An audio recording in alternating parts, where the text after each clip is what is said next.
Today, I'm going to show you how to change the volume of clips in DaVinci Resolve's Edit tab using keyframes. So, let's get into it.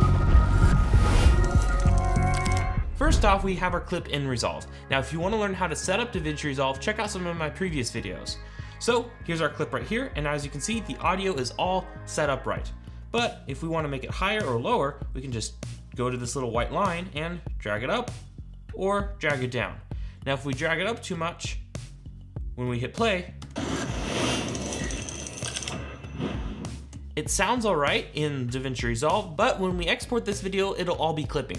To see when a video is clipping, when you hit play, and in that bottom corner, it will be red. So make sure to bring your audio level down enough.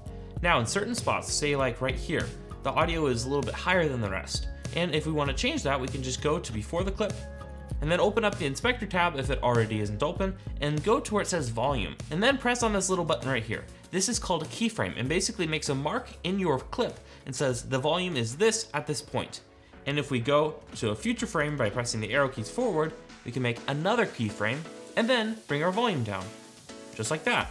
And as you can see, either by seeing it visually or by playing back, and then say we want to bring it up again, we can go to another place, add another keyframe, and then add another one, and you can bring it up just like that. This is a super handy tool for adjusting the volume levels in clips. Say after I'm done talking, I can bring the music up in a video and then bring it down. So that is how you change the volume of a clip. Now, if you want to change the panning of a clip, it's the same process. So you can just add a keyframe, move forward, add another keyframe, and change it. And if you want to go into the keyframe editor, just hit this little drop box right here and press Command A and press this button to smooth all the keyframes out. Then it'll smoothly ramp in to each thing. This isn't as important for audio, but it's very important for video, as I'll show you in a second. Now, to change the keyframing for video, all we have to do is press on the clip, and there we go. Now, just for the sake of this video, let's go to the beginning of the clip and add a new keyframe. Then let's hit play and just wait a little bit, and then add another keyframe. Now we're going to zoom this out, and we can go to the beginning of the clip by pressing the top arrow button, and there we go. You can see the box is now smaller, and it gradually gets there. Now let's open up the little keyframe editor, and you can see our point. We can drag this point around, and it adjusts how long it takes the transition and how small the box is at the end. So, really tiny there. And we can bring it up and make it bigger. Can't really see it, but right there. There we go. See, we can move it around and change it. And then this line indicates how fast it moves. Now these three little 4 buttons at the top can determine how sloped it is.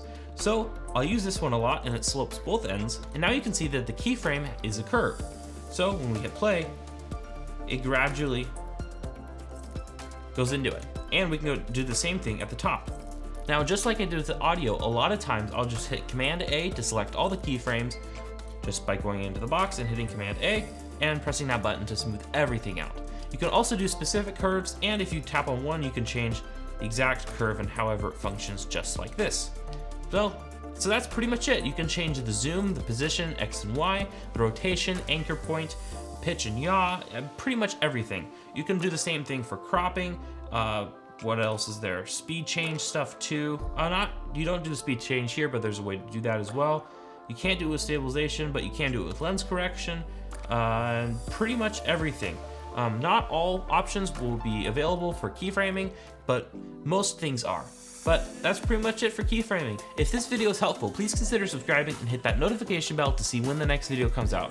If you have any further questions about DaVinci Resolve, let me know in the comment section down below. Well, that's it for this video, and I'll see you in the next video.